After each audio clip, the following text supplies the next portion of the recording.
Doyle. Here. Gilbert. Here. Lee. Here. Owen. Here. Lisa Davidson. Here. Dusler. Here. Okay, we always start our board meetings with our favorite topic. It's District 207's best of our students from each of our 3 schools.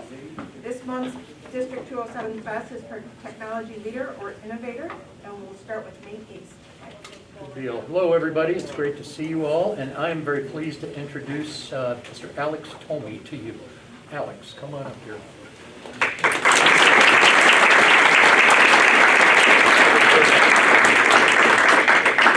So let me tell you about Alex, who has really been the technology leader extraordinaire for us. He is all things graphic arts, and really has been for the last 3.5+ years.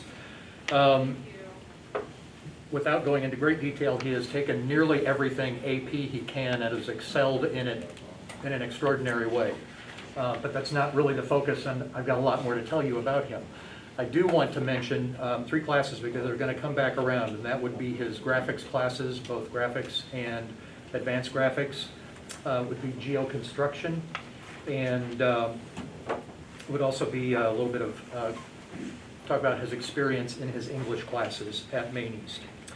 The other thing that I will tell you a bit is that he lists a number of technical skills. If you look at his resume, he is an Adobe Certified Associate in Photoshop, which he earned in his 9th grade year, and then subsequently an Illustrator and Adobe InDesign. His additional skills include Adobe XD, Premiere Pro, After Effects, Sketch, Affinity Suite, Procreate. He's proficient HTML, CSS, Final Cut Pro, and Snap Lens. Number of clubs and organizations. Alex has been active both as a leader and also just as an active member. Graphic Arts Club, grades 10 through 12, as co-president. Foundations Club, the Pioneer, where he's been involved in helping do a complete redesign of logo, cover, layout of the publication. He's been a member of Student Council all 4 years, member of National Honor Society, Rotary Interact, Maine East Cares, our Southeast Student Association, the Maine Historical Association, and Novus Club.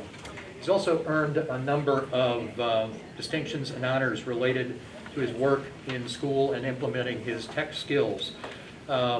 Really big achievement was that he was a silver medalist in the Adobe Certified Associate U.S. National Championship, where he won a very nice check, won a Wacom tablet medal, and he was then invited to participate in the World Championship for Adobe Certified Associates. This competition had over 60,000 entries in which he was given the option to submit a project after he became certified in Adobe Photoshop. And he actually submitted a packaging design that he did sort of as freelance work for a local restaurant. He also was a semifinalist in a Flag 2021 design competition for submission of the new Cook County flag. He's been an active participant in the Northern Illinois University Business Olympics, placing 9th, 10th, and 11th grade. And I'm guessing maybe that's still going to take place later this year, so we'll see what happens here in 12th grade. And he also, as a member of National Honor Society, was one of approximately 40 students that was recognized last year in the National Community Service Awards. And he specifically focused and got a merit award in recognition of performing 22 hours of service to others with special dedication to delivering impact toward the UN Global Goal number 4, quality education. And he's also a semifinalist and high commendation winner of Superhero U 2021, where he designed a superhero, created a promo video for the superhero, whose mission was to solve water inequality across the world. Done a number of internships as well. Probably primary of these was a summer internship, District 207, where he ended up assisting 4 different teachers in teaching math, digital art, coding, and broadcasting to students from 4th grade through 7th grade. Been a graphic designer at the Himalayan Restaurant, which is one I mentioned a moment ago. Public Relations Officer for KC Weil Chicago, which is a faith-based organization. Graphic designer for Revitalize Downtown Staten, which is located in Oregon. That's a nonprofit focused on revitalizing that downtown Staten area. He's planned, designs plaques, street banners, and posters. He's been a graphic designer, also volunteering for the cause of pliking, which I did not know was picking up litter while hiking.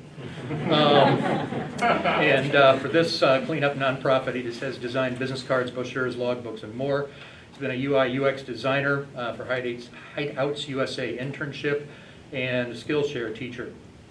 While he's been very successful in our most challenging classes, he had note a couple that have impacted his high school experiences and his intended career trajectory.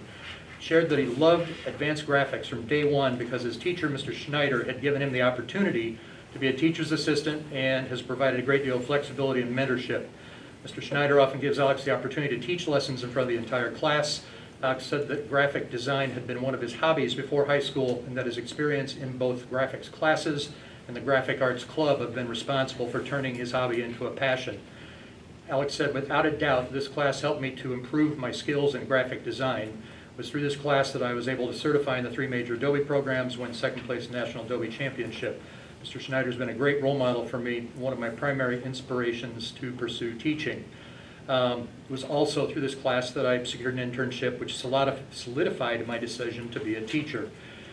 He then went on to talk about Graphic Arts Club, which has really been sort of the sandbox for him to be a leader, particularly in his 9th and 10th grade year. While last year was a little flat because of COVID, they're up and at 'em again this year as we're back in person. Secondly, he credits geoconstruction as a phenomenal learning experience because it not only taught him the fundamentals of math, which a lot of times have been very abstract, but truly showed how they can be applied for a positive cause. He said, geoconstruction changed my outlook on math as a subject. In that class, I was actively involved in answering questions, was even able to help some of my peers with their own math questions. It was this class that first made me realize how much of an impact a teacher could have on a student's attitude towards a subject, and one of the first classes that really made me consider teaching. Mr. Buhai was one of the first teachers to suggest that I should be a teacher, and I am forever grateful for that. While there have been many influential teachers in Alex's life, he credits his mother as the most influential person. He said, since I was small, she's been my greatest support and role model. As a single mom, she's worked hard to raise me and my sister in the best way she could. I've been constantly reminded of how strong she is, fighting setbacks, perseverance, and a smile on her face. My first encounter and inspiration to be a teacher was definitely my mom, since she was a college educator back in India and as a nursing clinician, an operating room educator at John Stroger Hospital today. Each accomplishment I've had was in such a large part influenced by my mom. He also credits his appreciation of Indian culture as having an impact on his success, noting that visits to India have been such an enriching experiences for him. He's often left India with tears, wishing he could stay longer, just a bit longer, to appreciate all it has to offer. So as you may have surmised, he plans to be a teacher. One might think in graphic arts, but no. His plan is to become an English teacher. He credits Ms. Lee Chin, his AP Lang teacher last year, and his current teacher, Mr. Hessert, as inspirational role models. Dave Hessert commented in a way that I think really encapsulates Alex as I have known him in our Reef association here. Dave said, in English class, Alex displays his leadership daily. His base group is by far the most productive and high-achieving group, largely because of Alex's infectious attitude. Every task in class for Alex and his group becomes a lighthearted challenge for the group to overcome. They work together extremely well, sharing the load and collaborating intellectually. His quiet leadership makes everyone in his group want to do well. Although he's being recognized as a tech leader and innovator, Alex is also an excellent writer. He helps others in class with their writing, and he has written for the school newspaper as well. Finally, he's a good listener, a highly underrated quality, but one that is so vital to leadership. Mr. Schneider just closed it out by saying, Alex exemplifies what it means to be a Blue Demon. He goes above and beyond expectations and consistently shares his skills with his peers in our community. So with that, I am pleased to offer Alex congratulations.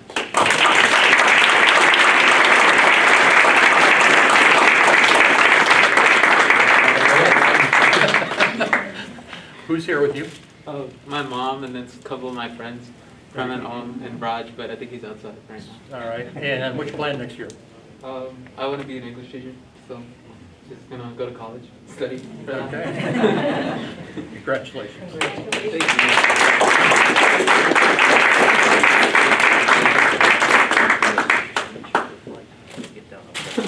All right, thank you. Congratulations. Okay, may Maine West. I'm really proud to present Vishal Modi as 207's Best Tech Leader and Innovator from Maine West High School.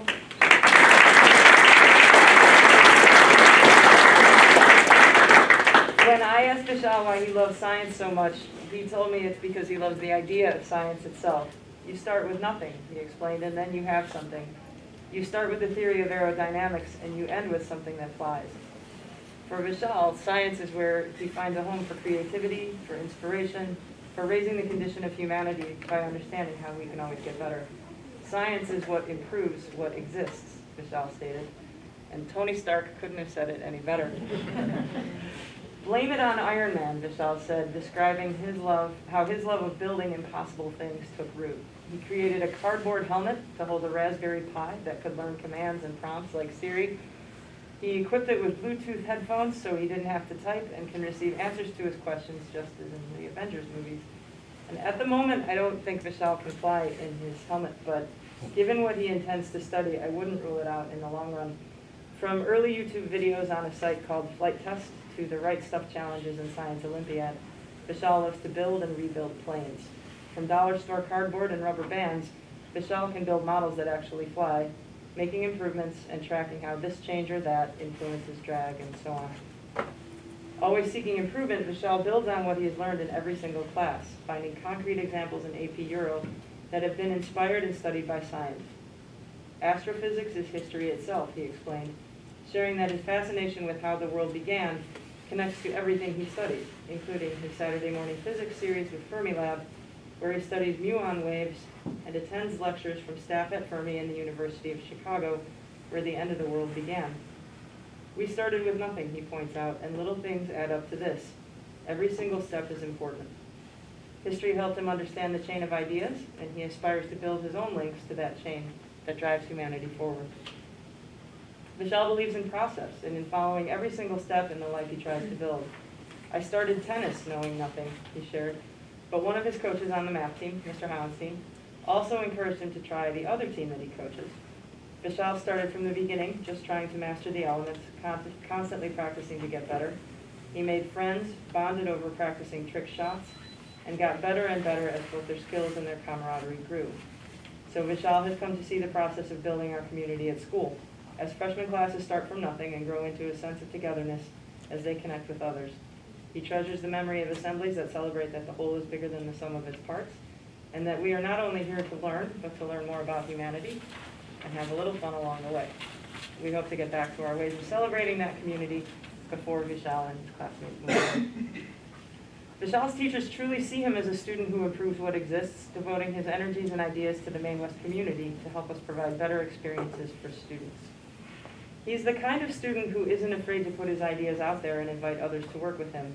When there wasn't a physics club and he wished that there was one, he stepped up and talked the teacher into helping him form one. When he didn't see a forum for working with students on their computer skills outside of class, he worked with the teacher and developed a curriculum for helping people learn to enjoy programming. Maine West is fortunate to have a student of such drive and keen interest in science. That's Mr. Sumita. I've known Vishal since he was in my freshman accelerated English class. I've since had the pleasure of working with him as a coach tutor, where he has stood out as one of the most outstanding and reliable tutors at Maine West. Last year, when we conducted tutoring online, Vishal conducted the most tutorials, regularly meeting with one student in particular who needed help with math and science. While he may stand out for his talents in science and math, Vishal has shown the ability to succeed at everything he does because of his dedication to achieve perfection.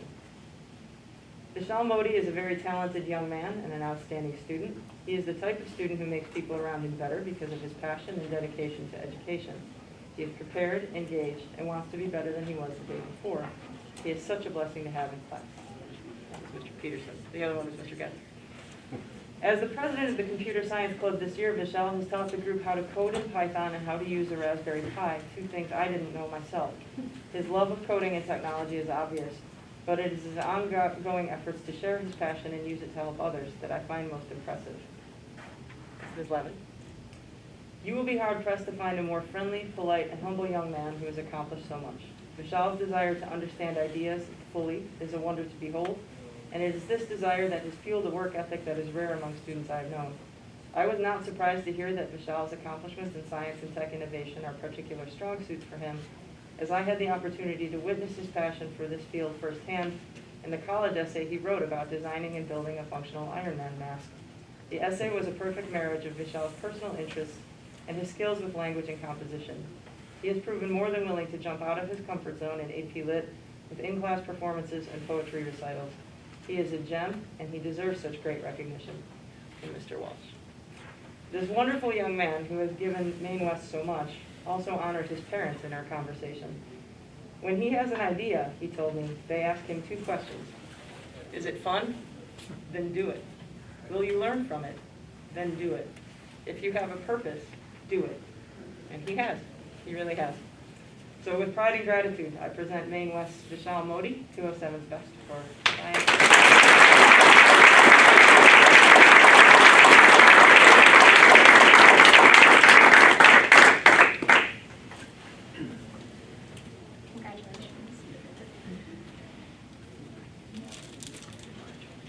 Vishal, can you share who's with you here tonight?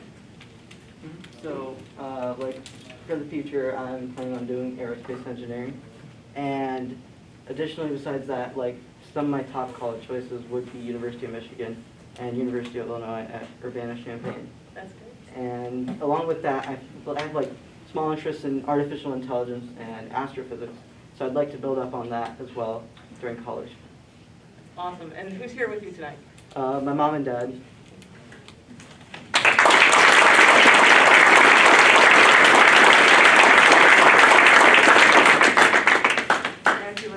Congratulations. Okay, last but not least, Maine South. All right. Tonight, Maine South is pleased to present Miss Madison Wright for 207's Best.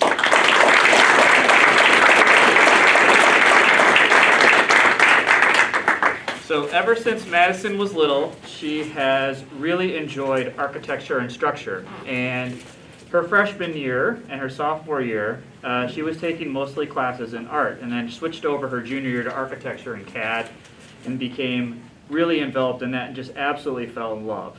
So by taking math and physics concepts and applying them in architecture, she definitely, when we were talking, said, I found my why. And as she's beginning this brand new internship at Chipman Design Architecture through our district, she's going to be helping them with some projects, so definitely taking all the things that I'm going to discuss here and helping a company and aiding everything that they're doing. So she's been an active member of our school, volleyball player for 4 years, a member of NHS, Science NHS, Botany Club, a Hawk Pride leader, which I'm going to talk about in a moment, and one of our PE leaders. She's also done some ministry work at Our Lady of Angels, where she's helped to set up congregational dinners. And when we were talking, and I just said, initially, what got you interested in architecture and all the things with that? She's like, have you ever heard of Frank Lloyd Wright? I said, yes. And she said, I don't have any relationship to him. And I said, okay. She just said, we just share the same name, but people would always tell me, Frank Lloyd Wright, your name's Wright. So, and she would say, yeah, but I'm going to be the famous one. Which I think is awesome. So, I'm going to read some quotes from here tonight, and one of them I can only read half because this educator is amazing, and she's actually here this evening, Beth Ann Ball, who had Madison in AP Calculus BC. She said, of course Madison Wright is Maine South's nominee for District 207's Best for Technology, Leadership, and Innovation. Madison has managed to start and run highly successful Etsy and Depop stores based on the jewelry she designs and creates, as well as her ability to combine her keen eye for flipping vintage finds to make a profit. Her highest profit prior to November 1st of any item was a staggering 800%. Madison is an innovator and an entrepreneur and highly deserves this award, but Madison also deserves the award on so many other levels. Academically, she demonstrates her achievement as a junior in our BC calculus classroom. Madison is curious, loves to learn, shares her knowledge with her classmates with excellent explanations, and consistently scores at the highest level in an extremely competitive class. Madison comes prepared and ready to go, whether remote, hybrid, or in person, and Madison always deserves this award for her commitment for the last 2 years as a Hawk Pride leader, which has definitely been important in our building across the district as we've implemented this new advisory program, and she's been leading the work with our freshman students. So Madison was in my small group leader training last year, as I had the opportunity to see her leadership skills in action. Madison gains the freshman trust quickly and maintains it throughout the year. During last school year, she met with her freshmen over Zoom for the first 2 months and then in person after that. She is a take-charge person, and the students respect her confidence. Madison is concerned about her mentees' welfare and is generous with her time and supports all of them. And then Victor Fuentes, Madison's civil engineering and architecture teacher, says, I met Madison on my first day of teaching, this is his first year in the district, and my first day at Maine South. She didn't know who I was at the time, and she said hello. Madison is someone who always is in great spirits and someone who I can always lean on for a positive attitude in the classroom. I have been able to watch her in the classroom and on the volleyball court at Maine South. She is a leader who can motivate her fellow Hawks on the court and inspire her classmates with her creativity. Madison has always pushed me in the classroom because of her own passion for design and architecture. Madison is a beacon of creativity and inspiration for the arts in designing the building from paper to a 3D model. I'm honored to have Madison her senior year at Maine South and can't wait to see what she does in the future.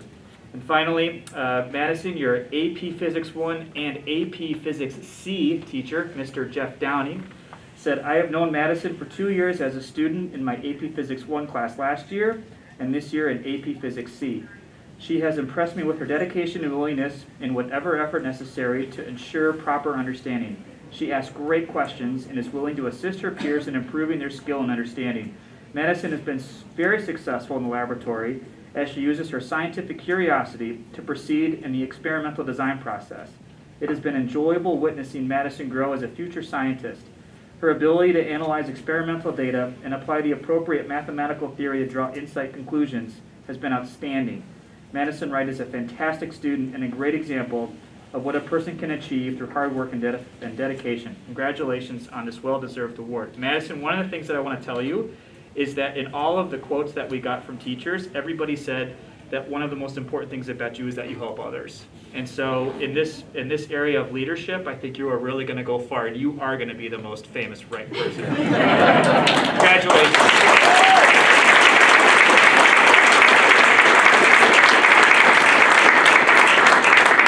So next year, I know you want to study architecture, but can you tell us what about architecture? Because when we're talking in my office, like the area of what you would do with buildings. Yeah, so I'm either deciding on going between civil engineering or architecture, and within civil engineering, probably structural engineering. And I just love the idea of just having this crazy idea in your head. It doesn't even have to make sense. You apply the physics later, and you just build it up from the ground, from your brain to the paper to a model, and then to this house or structure that people can just like live in and thrive in, and it's really cool. Awesome. And who's here with you tonight? My mom and my dad. Congratulations.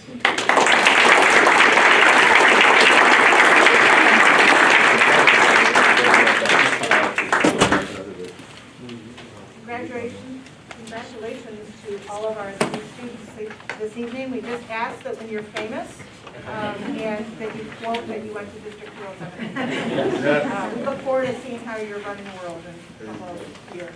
So now is the time that you can step outside, take pictures with your family and your teachers who are here to support you. And congratulations again, the future is so bright.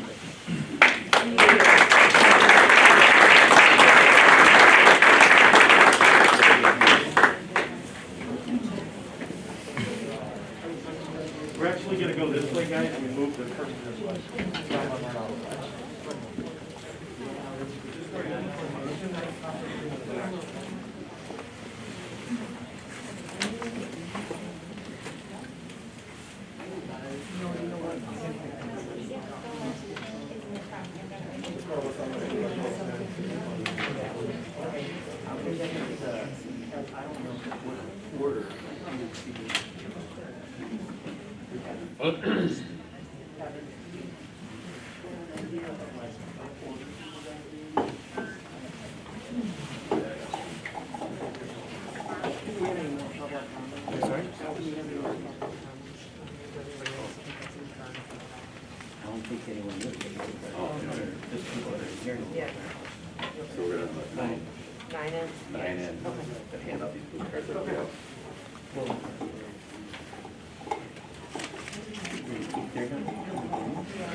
I think the board president's going to be on. So I went through the issues and we're going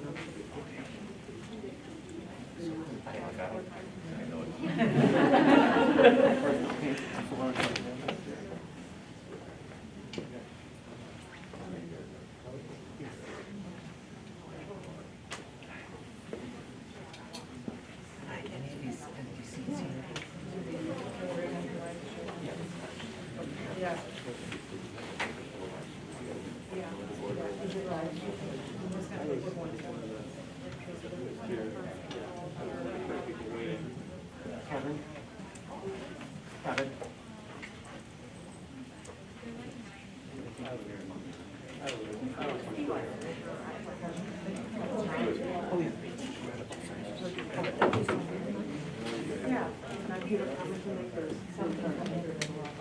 Yeah.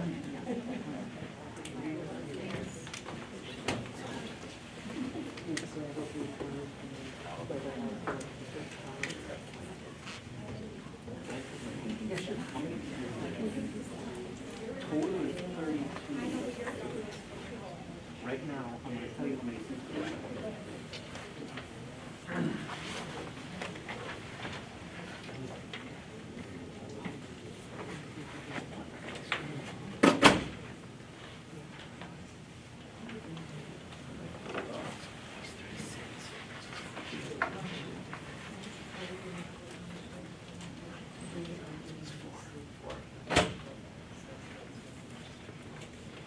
Four more.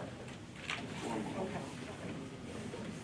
Thank you for your patience. We want to make sure that everyone has a way to communicate their comments to the board and one another.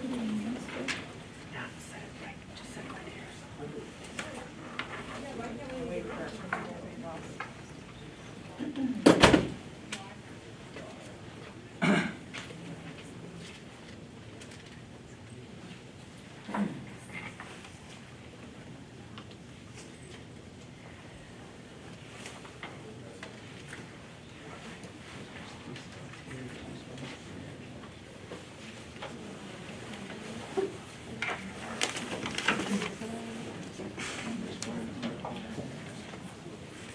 Again, just a reminder that masks are required at this meeting.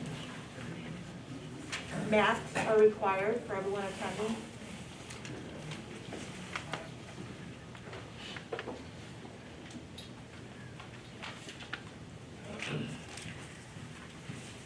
Just waiting for the principals now.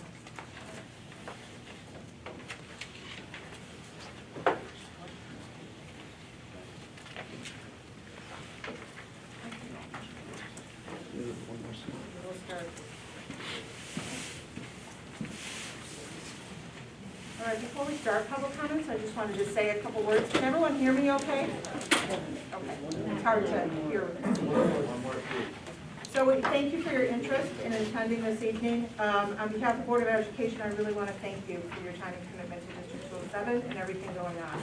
We realize that the ruling in the Sangamon County courts regarding mask mandates has resulted in very strong opinions on both sides of the issue. Our Board of Education and our administration has received and read multiple emails on both sides of the issue all throughout the weekend. After consultation with our attorneys, our administrative team here at District 207 made the decision to continue the mask mandate except for the single District 207 plaintiff named in the Austin lawsuit, as is appropriate with the lawsuit, while the appeal process is being concluded, which should take a very short period of time. At this time, all but one of our 7 board members stand in support of this administrative decision. If and when necessary for the board to take a vote, we will do so in the future. And we expressly invite comments and feedback from all viewpoints, which will all be read and reviewed.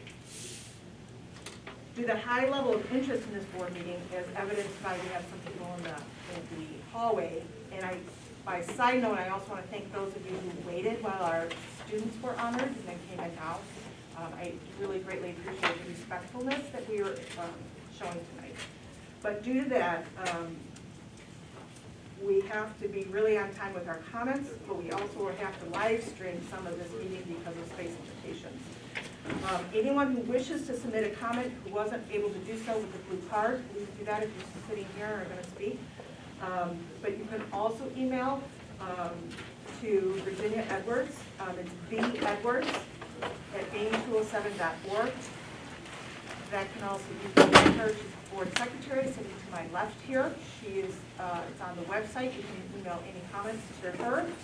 All comments will be collected and disseminated to the full board for all of our review. And we will all read all of them. Anyone who's unable to attend this meeting in person or is standing out in the hallway or cannot get in here for their public comment can watch the YouTube live stream that we just initiated in anticipation of the large crowd tonight. That's being disseminated. There's a piece of paper that has that information, the live stream link. And you can also submit comments to that same email address with the link. Again, we greatly appreciate your high level of interest in your time here today. I want to go over a couple of the ground rules for public comments, which I do at every meeting. They are limited to 3 minutes. We have the opportunity to reduce it even more, according to our bylaws, but we think as a board, we feel and administration, it's important that we hear everyone. This is not a question and answer period. This is a time for you to speak. It's limited to 3 minutes. It's your time to speak what your comments are. It's not, there's no engagement or question and answers with administration or the board members. Again, if you want to follow up with the administration or a board member, you can email any of us, and all of our emails are on the website. And finally, I want to conclude with District 207 is a district of honor, civility, professionalism, and respect. Especially our board is committed to those values, and we ask that everyone express themselves and conduct themselves with a demeanor that acknowledges that and is professional and respectful to one another. Thank you. So we'll start. Is there a first public comment? Again, it's going to be 3 minutes, and so we'll let you know when your time is up. Again, we don't mean to be disrespectful if it stops while you're speaking, but we have to keep on track so everyone can. The first public comment comes from Mary McNeil, and the topic is resignation.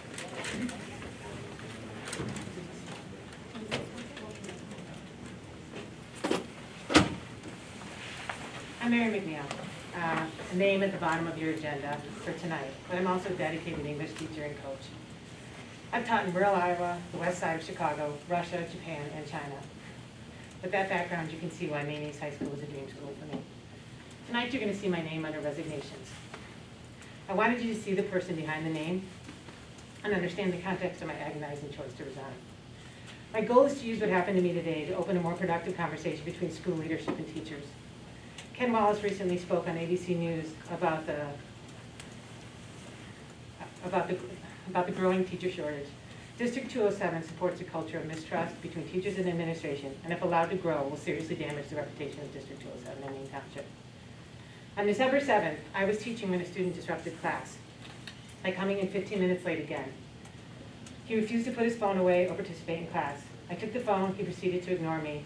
I nudged him with my foot, he left class, took his phone, and made a false accusation of abuse against me to DCFS. On December 8th, I was interviewed by DCFS and put on administrative leave. DCFS began an investigation into the events. On December 16th, I was called to school. This was the first time leadership had asked my version of events. They acknowledged they had investigated, and students interviewed supported my version of the events. At this point, I look forward to my return to the classroom and the other 150 students I teach. On December 20th, DCFS contacted me and officially informed me their investigation had been concluded, the case was closed, and the allegations of abuse were unfounded. At this point, I look forward to returning to my classroom and my other 150 students. On December 29th, I received an email from Mr. Daggers informing me I was still on administrative leave. There was no explanation as to why the leave was continued, as the DCFS claim had been shut down. Repeated attempts to contact Mr. Daggers myself went unanswered until late January 2nd. On January 4th, I met with school leadership. I made a case for my returning to class, especially as the allegations had been proven false. Mr. Daggers promised to talk to Mr. Wallace and contact me with a plan the next day. That's not what happened. Instead, district administrators continued to manufacture other reasons to justify my suspension, including bringing out a letter by a discredited department chair and questions about my gradebook. Any issues they raised had not been previously mentioned in any formal evaluations or the dozens of informal evaluations and notes sent by administrations praising my good work with students. This is happening over the holidays, in the second year of a pandemic. I'm a mom and a committed teacher. Imagine how I felt. Weeks went by. The almost willful silence and refusal to communicate with me, even as the second semester begun, was certainly painful. What happened to our talk of SEL, of supporting each other, of the CASEL standards, the compass, and restorative justice? I sent in meaningful daily lesson plans and did my best to respond to student inquiries while upholding the district's warning not to discuss the case with colleagues or students. I looked forward to returning to my students. But by January 18th, after 40 days of willful silence, where there was no acknowledgement of the DCFS unfounded conclusion, no explanation as to why I was suspended, no recognition of my good work or accolades, and most importantly, no regard for 150 other students and their education. Instead, there was just the mental anguish, the physical stress, and the psychological game played by administration's lack of action and communication. which left me no path to return to the students I know so well and care so much about. In the best interest of 150 other students who had a revolving door of subs and for my own health, I resigned. Every attempt I had made to understand why I was still on leave was met with silence. 3 minutes. Thank you. With all due Thank you for respect, comment. I have about, limited I to have 3 minutes. We have many, many people here, and that is. She got my 3 minutes. She can have my time. Okay. every attempt I had made to understand, thank you, why I was still on leave was met with silence. There was no path for me to return to the class and work with the students. I do want you to know, the day I was moved from class, December 8th, all but 2 of my students were prepared, enthusiastically prepared. Miss Stewart observed me teach and left saying, "That was amazing, Mary." By January 18th, 6 weeks after the false accusation, only 2 students submitted work through Google Classroom. 2. As a district, we privilege student voices so strongly that suddenly students' feelings and actions outweigh what we know about brain science, adolescent behavior, and frankly, common sense. Let's take a look at this case. The student making the claim had a documented history with the school. The student continued their disruptive behaviors even after they were removed and moved to another teacher's class. And just last week was overheard discussing how they had gotten a teacher fired. The power the students have been given, the lack of enforcement of clear policies, administrators' insistence on students first above the educated professionals who work for you have left many teachers afraid. Don't take my word for it. I challenge you all before we meet again, please go visit your schools, talk to random teachers, allow them to speak anonymously and honestly. Ask them about the working conditions of District 207. The problem of distrust and fear can only be solved with honest conversation, not Google Forms. If you'd like to understand the low ratings our leaders have received on anonymous surveys such as the 5 Essentials, you don't need to look any further than my experience. This week, I should be guiding my seniors in sports and literature through a debate about athletes and social protests in context with the Olympics. Instead, I'm making preparations for my next career. And I'm really sorry about that. Thank you, and thank you, Jeff.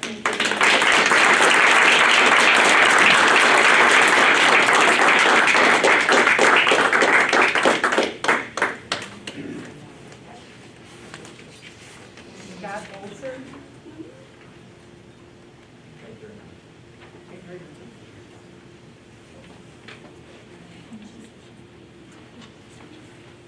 Hello, my name is Scott Olson. Thank you, board members, for serving and doing what you're doing. I certainly appreciate it. It's come to my attention that the lawsuit that you spoke of is, I don't know if many of you have read it completely, thoroughly through, and the lawsuit itself is 359 pages. And then the decisions in the order and judgment was 29 pages. So I took the time out this weekend to read it, so I know what I'm talking about. And sometime between evidently Friday and today, this board, as I stated, voted 7-1. Maybe not necessarily voted, but that's what you're in agreement with. You discussed it behind closed doors. And the different issues that this lawsuit deals with, they're very important to our children, our students, in that you're not showing the students due process of law. The job of the educational system is to educate. The job is not to quarantine and make health decision calls based on what you can see or hear or perceivably know. That duty or that authority is held by the Illinois Department of Public Health. And it's their job to make sure our kids are safe in school. What they can do is make recommendations, but they cannot delegate authority. What they've done to the school system is they've taken their authority and usurped it directly to the school system and said, you guys handle it. they cannot legally do that. And that's what the lawsuit, that's what the decision and the order and the judgment was about. Which was why they took the order was a temporary restraining order